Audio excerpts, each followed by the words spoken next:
Welcome to Solvetic, your channel to always learn technology easily.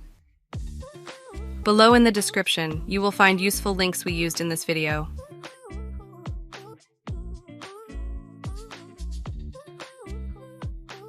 Today in Solvetic, we will see how to delete entire column in Excel.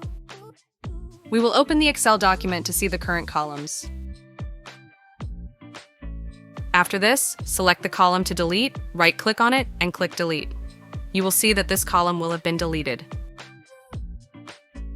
Hey, remember to subscribe Solvetic channel.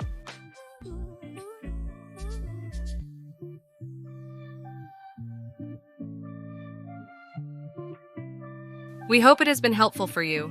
Here are links to watch more videos of your interest and subscribe to the Solvetic channel. Thank you.